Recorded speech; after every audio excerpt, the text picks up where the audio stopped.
ಅನ್ನಭಾಗ್ಯ ಯೋಜನೆಯಡಿ ಎಲ್ಲಾ ಫಲಾನುಭವಿಗಳಿಗೂ ಅಕ್ಕಿಯನ್ನೇ ಕೊಡುವ ಬದಲಿಗೆ ಆಯಾ ಪ್ರದೇಶವಾರು ಸ್ಥಳೀಯವಾಗಿ ಬೆಳೆದ ಆಹಾರ ಧಾನ್ಯಗಳನ್ನೇ ವಿತರಿಸಲು ರಾಜ್ಯ ಸರ್ಕಾರ ಚಿಂತನೆ ನಡೆಸಿದೆ. ಫಲಾನುಭವಿಗಳಿಗೆ ಅಕ್ಕಿಯ ಬದಲು ಪ್ರದೇಶವಾರು ಇತರ ಧಾನ್ಯಗಳನ್ನು ನೀಡುವ ಬಗ್ಗೆ ಪರಿಶೀಲನೆ ನಡೆಸಿ ಕ್ರಮ ವಹಿಸಲಾಗುವುದು ಎಂದು ರಾಜ್ಯ ಸರ್ಕಾರ ಹೇಳಿದೆ. ಮುಖ್ಯಮಂತ್ರಿ ಸಿದ್ದರಾಮಯ್ಯ ನೇತೃತ್ವದಲ್ಲಿ ಗ್ಯಾರಂಟಿ ಯೋಜನೆಗಳ ಪ್ರಗತಿ ಪರಿಶೀಲನಾ ಸಭೆ ನಡೆಯಿತು.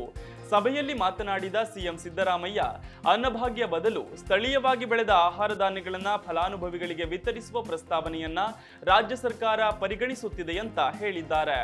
ಅಲ್ಲದೆ ಅನರ್ಹ ಬಿಪಿಎಲ್ ಕಾರ್ಡುದಾರರನ್ನ ಗುರುತಿಸಿ ಬಿಪಿಎಲ್ ಕಾರ್ಡ್ ರದ್ದುಪಡಿಸುವ ಕಾರ್ಯವನ್ನ ಪಂಚಾಯತ್ ಮಟ್ಟದಲ್ಲಿ ನಡೆಸಬೇಕು. ಈ ಕುರಿತಾಗಿರುವ ಮಾನದಂಡಗಳನ್ನ ಕಟ್ಟುನಿಟ್ಟಿನಿಂದ ಜಾರಿಗೊಳಿಸಬೇಕು. ಐಟಿ ರಿಟರ್ನ್ ಸಲ್ಲಿಸುವವರು ಗೃಹಲಕ್ಷ್ಮಿ ಯೋಜನೆ ಲಾಭ ಪಡೆಯುವ ಕುರಿತು ಇರುವ ಗೊಂದಲವನ್ನ ನಿವಾರಿಸಲು ಕ್ರಮ ತೆಗೆದುಕೊಳ್ಳಬೇಕು ಅಂತ ಅಧಿಕಾರಿಗಳಿಗೆ ಸೂಚಿಸಿದ್ದಾರೆ.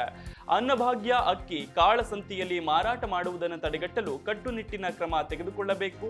ಅಕ್ಕಿಯ ಬದಲು ಪ್ರದೇಶವಾರು ಇತರ ಧಾನ್ಯಗಳನ್ನು ನೀಡುವ ಬಗ್ಗೆ ಪರಿಶೀಲನೆ ನಡೆಸಿ ಕ್ರಮ ವಹಿಸಬೇಕು. ಗ್ಯಾರಂಟಿ ಯೋಜನೆಗಳ ಲಾಭ ಎಲ್ಲ ಅರ್ಹ ಫಲಾನುಭವಿಗಳಿಗೆ ತಲುಪಿಸಲು ಆಂದೋಲನ ಮಾದರಿಯಲ್ಲಿ ಕಾರ್ಯನಿರ್ವಹಿಸಬೇಕು ಅಂತ ಸೂಚಿಸಿದ್ದಾರೆ.